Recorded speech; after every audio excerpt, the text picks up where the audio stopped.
আমি মনে করি আল্লাহর গজব ওনার উপরে আসবে না, কারণ উনি মিথ্যা বলেন নাই।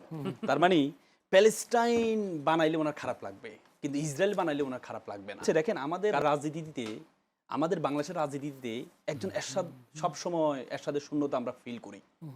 এরশাদকে বলা হতো পোল্টিবাজের জনক বলা হইতো। এই আজকে এক কথা, কালকে এক কথা, কালকে এক কথা, আজকে আরেক কথা।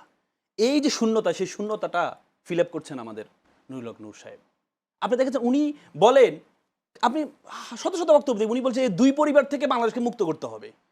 এক হচ্ছে শেখ মুজিবুর পরিবার, একটা হচ্ছে জিয়াউর রহমানের পরিবার। দুই পরিবার থেকে বাংলাদেশকে মুক্ত করতে হবে। আবার তিনিই বলেন একমাত্র বিএনপি পারে বাংলাদেশকে ভালো এই সামনের দিকে এগিয়ে নিতে। এই যে মিডিয়া বেশ কভার করেছেন, তিনি বলেছেন জামায়াত ইসলামী কোনো রাজনৈতিক দল না, এটা একটি হটকারী উগ্রবাদী গোষ্ঠী।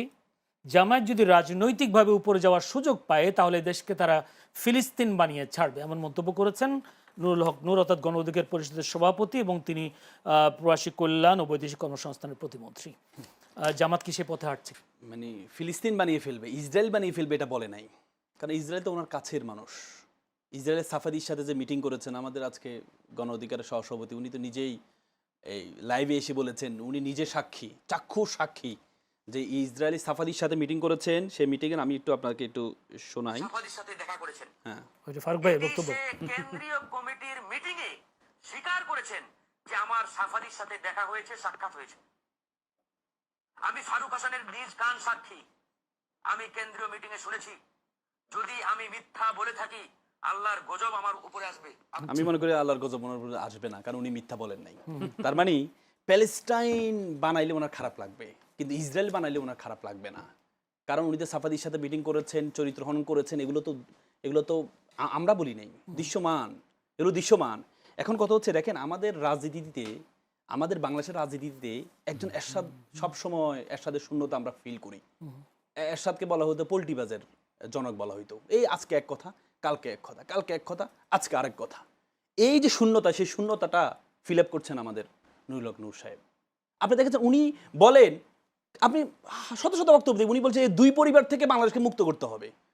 এক হচ্ছে শেখ মুজিবুর পরিবার, একটা হচ্ছে জিয়াউর রহমানের পরিবার। দুই পরিবার থেকে বাংলাদেশকে মুক্ত করতে হবে। আবার তিনিই বলেন একমাত্র বিএনপি পারে বাংলাদেশকে ভালো এই সামনের দিকে এগিয়ে নিতে। এই যে সুযোগ সন্ধানী, এই যে সুযোগ সন্ধানী, একবার বলে জামাত কোনো রাজনীতি দলে না, আবার বলে যে একমাত্র জামাতের কারণে, জামাতের মতো শক্তিশালী দল আছে বলেই বাংলাদেশের এত বড় গণ অভ্যুত্থান সম্ভব হয়েছে।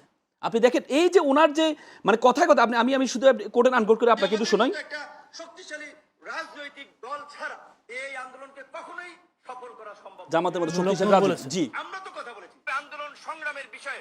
আমি এই যে দ্বিতীয় বক্তব্য, এত ছাত্র আন্দোলন লিড করেছি, জামাতের শিবিরের কারোর সাথে আমার কখনো আন্দোলন সংগ্রাম নিয়ে আলাপ আলোচনা নেই, তাদের পরামর্শ আমি কখনো আমার সাথে। তাহলে প্রথম বক্তব্য বললো জামাতের মতো শক্তিশালী রাজনীতি দল না থাকলে এত বড় গণ অভ্যুত্থান সম্ভব না। দ্বিতীয় কথা বললেন উনি নাকি দেখেনই নাই তাদেরকে, মানে এখন বলে যে জামাত তো রাজনীতি দলের পর্যায়ে পড়ে না। তাহলে আপনি আগে কি বললেন? আপনি বলেছেন দুই পরিবারের চেয়ে বাংলাদেশকে আপনি আলাদা করতে চান, আর এখন বিএনপি ছাড়া আপনি কিছুই বুঝেন না। ওই সাজিদ আলম বললো 90% হচ্ছে উনি এই কি বলে 50% হচ্ছে গণ অধিকার আর 50% হচ্ছে বিএনপি ওনার। তাহলে আপনি যখন এই পোল্টিবাজি এইটা নিবেন, আলটিমেটলি আপনার অবস্থানটা কোথায়? আপনি যখন যে সুযোগটা পাবেন আপনি তাকে গালি দিবেন, যখন যে সুযোগটা পাবেন তার এগেনস্টে দাঁড়িয়ে যাবেন। এই যে পোল্টিবাজের রাজনীতি, এটা এরশাদকে মানুষের কোন জায়গায় নিয়ে গেছে জাতীয় পার্টিকে আপনারা দেখেছেন। সেম পর্যায়ে যদি নুরুল হক নূর সাহেব যদি সেম অবস্থায় থাকে, এ টাইম টু টাইম, আরে আপনি দেখেন ওনার ভাষাটা ছাত্রলীগের ভাষা, আওয়ামী লীগের ভাষা। কারণ উনি নিজেতে বলেছেন ওনার পরিবার সকলে আওয়ামী লীগ করে, উনি নিজেই আওয়ামী লীগের একজন এই পোস্টেড ব্যক্তি ছিলেন। শেখ হাসিনাকে মা বলেছেন, মায়ের ছায়া পান, ওনার মা নেই, মায়ের ছায়া পান। এই আওয়ামী লীগ তো জামাতকে নিষিদ্ধ করেছে, উনিও চায় জামাতকে নিষিদ্ধ করতে। তার মানে কি এই যে আওয়ামী লীগের যে ভিতরের অবস্থান, বা আরবিতে একটা কথা আছে যে কুল্লু ইয়ারজু ইলা আসলিহি, প্রত্যেকটা জিনিস তার মূলের দিকে ফিরে যায়। উনি তার মূলের দিকে ফিরে গিয়েছেন, কারণ উনি মূল তো হচ্ছে আওয়ামী লীগ। উনি যে আজকে বললেন জামাতকে নিষিদ্ধ করতে হবে, তো জামাত ছাড়া আন্দোলন করেননি আপনি, জামাতের সমাবেশে কিন্তু বক্তব্য দিয়েছেন আপনি। আর এখন জামাতের রাজনীতি দলে না, জামাত কি করেছে? একটা আপনি আমির হামজা সাহেবের এই ঘটনার কারণে তো আপনি এগুলো শুরু করেছেন। কি করেছে আপনি? আমার দিয়েছে বলছেন, উনি রক কেটে দিয়েছে। এই তো আমার বাইকে তো আপনি প্রশ্ন করেছেন রক, উনি বললেন যে না পা গোড়ার ভিতরে তো রক থাকে। তা আমি বললাম যে চুল আপনি যে চুল কেটে দেয়, বলে যে চুলের মধ্যে মাথার সাথে তো রকের কানেকশন আছে, তাহলে রক কেটে দিয়েছে। আপনি তো বলে যাও আমাদের উনি তো বলছে রক কাটা জামাত শিবির তার স্বরূপে ফিরেছে এই ঘটনা থেকে তিনি বলেছেন। এই তো বিষয়টা এখানে। এখন কথা হচ্ছে আপনি একটা এমপিকে, এক্সিস্টিং একটা এমপিকে আক্রমণ করলেন কেন?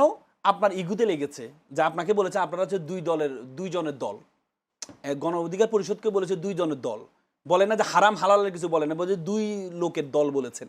এই জন্য আপনার ইগুতে লেগেছে, এই জন্য আপনি এমপি সাহেবের বাড়ির সামনে গিয়ে মানববন্ধন করবেন, আবার উনি বাড়িতে ঢুকবে আপনি সেখানে আক্রমণ করবেন। আক্রমণ করে কি করেছেন? আক্রমণ করে আপনি ব্যাগ মার খেয়েছেন, ওটা জামাত অধ্যুষিত এলাকা।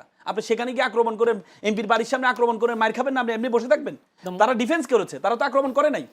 এই আমির হামজা সাহেবের প্রতিরোধ করেছে, যে প্রতিরোধ করতে কি প্রতিরোধ করেছে, পা কেটে দিতে হবে, পা কেটে দিয়েছে, প্রতিরোধ করেছে উনি। এবং কি মজার বিষয় হচ্ছে প্রথমে ওনারা বলেছেন অস্ত্র নিয়ে, পরে দেখা গেছে একটা লাঠি, ওনার গাড়ির ভিতরে একটা লাঠি। স্বাভাবিক, আমাদের উনি তো অস্ত্র লাইসেন্স নেন নাই, আমাদের এমপিরা তো অস্ত্র নিয়ে লাইসেন্স থাকে। লাঠি, হ্যাঁ তো লাঠি, আপনি দেশীয় অস্ত্র বলেন, আপনি তো বলেন না অস্ত্র নিয়ে, আমরা দেখেছি ভয়ঙ্কর অস্ত্র নিয়ে। কি রে ভাই, একটা এমপির গাড়িতে তার অস্ত্র লাইসেন্স নেই, তাহলে কি সে দেশি অস্ত্র নিবে না? জলিল ভাই, একটা লাঠি থাকবে না? একজন এমপি হচ্ছে আইন প্রণেতা, তো যিনি আইন তৈরি করেন তিনি যদি বেআইনি কাজ করেন বা তার গাড়িতে যদি এরকম বেআইনি জিনিস থাকে, এটা তো অত্যন্ত একটা লাঠি বেআইনি। আমার ড্রাইভারের কাছে তো একটা লাঠি থাকে, কারণ টাকা বেআইনি রাস্তা না, কেন আপনি ডিফেন্স থাকবে আপনার? আপনি অস্ত্র লাইসেন্স লাগে, লাঠির কি লাইসেন্স লাগে? লাঠির কি লাইসেন্স লাগে? কেন রাখতে হবে গাড়িতে? আপনি আমাকে বলেন লাঠির কি লাইসেন্স লাগে? লাইসেন্স লাগুক না, আপনি বিভিন্ন জায়গায় চলাচল করেন, বিভিন্ন সময় আক্রমণ হতে পারে না একটা এমপি। ধরেন যে দেশি অস্ত্র বেআইনি, আপনি রাখতে পারেন না। আপনি আমাকে বলেন লাঠির কি লাইসেন্স লাগে কিনা এটা বলেন। লাইসেন্স থাকুক, তাহলে বেআইনি কিভাবে হলো? অবশ্যই বেআইনি। কিভাবে হলো সেটা বলেন আপনি। দেশীয় অস্ত্র আপনি বেআইনি কিভাবে বলেন সেটা বলেন। এটা লাঠি বেআইনি হলো, ওটা আইনি কেমনে হলো? ওটা বৈধ কেমনে হলো? আপনি বেআইনি কিভাবে বলেন সেটা বলেন। আপনি আগে প্রমাণ করেন আপনি বৈধ কিভাবে সেটা। বেআইনি সেটা বলেন আপনি। না আপনি তো, আপনার একটা অস্ত্রের লাইসেন্স লাগে, লাঠি লাইসেন্স লাগে কিনা? আপনি আইনজীবী, শুনুন, বুঝেন নাই? আপনি আইনজীবী, আপনি এটা আপনি ভালো জানেন যে অভিযোগ করে তাকে প্রমাণ করতে হয়। আপনি যদি অভিযোগ করেন যে এটা আমার বৈধ, আমি আপনাকে বলেছি দিস ইজ লিগ্যাল। অস্ত্র, আর আপনি যদি বলেন যে এটা অবৈধ, আপনাকে প্রমাণ করবে দিস ইজ আমি আপনাকে বলেছি অস্ত্র লাইসেন্স লাগে। করেন। আমি বলেছি অস্ত্র লাইসেন্স লাগে, সেটা বৈধ। লাঠি লাইসেন্স লাগে কিনা সেটা বলেন। সেটা আপনি প্রমাণ করেন। আপনি আত্মরক্ষার জন্য আমার গাড়িতে আমি তো লাঠি লাগে, আমার ড্রাইভারের পাশে একটা লাঠি থাকে, লাঠি থাকে। একজন এমপি প্রোটেকশনের জন্য দেখেন এবার আসি সুরক্ষা তো দিচ্ছেন আপনারা। একটা এমপির বাড়ির সামনে গিয়ে আপনি এমপির গাড়ি ভাঙচুর করছেন, আক্রমণ করছেন, মানববন্ধন করছেন, আপনারা তো সুরক্ষা দিচ্ছেন। এবার আসেন, এবার উনি একটা করলো যে জামাতের এমপিরা তার মানে জামাতের এমপিদের রুচি নিয়ে উনি প্রশ্ন করলেন যে একটা ইউনোকে ফুল দিয়ে বরণ করলেন। আচ্ছা দেখেন,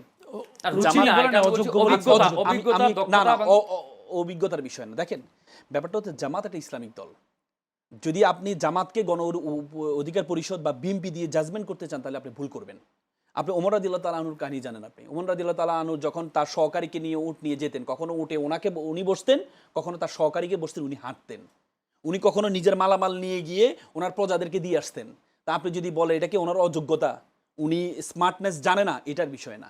বিষয়টা হচ্ছে জামাতের একটা ইউনো ভিন্ন এলাকা থেকে গিয়েছে, একটা ইউনো, একটা ছবি যেটা ভাইরাল, একটা ইউনো ভিন্ন এলাকা থেকে গিয়েছে, জামাতের উপজেলা নেতৃবৃন্দ তাকে ফুল দিয়ে বরণ করতে গিয়েছেন।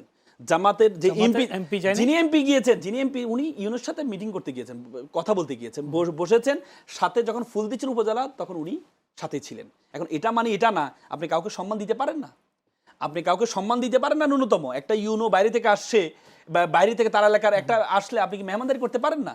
একটা এমপির বাসায় গেলে আমরা অনেক সময় দেখেন কথা হলো একটা প্রটোকল তো সব জায়গায় থাকে, সেই প্রটোকলটা মেইনটেইন করতে। এটা কি প্রটোকল হইলো? আপনি একটা কাউকে, কেউ আমার বাসায় ধরেন, আমার বাসা আসলো, আমার একটা জুনিয়র আসলো, বা আমার বাসায় আমার চেম্বারে যে লেবার আছে চা টানে, সে যদি আমার বাসায় এসে আমি যদি তাকে খাওয়ার বাড়িয়ে দিই, এটাকে অসম্মান করা হয়?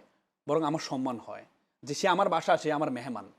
এই যে ইউনো তো আসছে এলাকা মেহমান, এই এলাকায় তাকে ফুল দেওয়া, যদি কাগজটার মধ্যে লেখা, যদি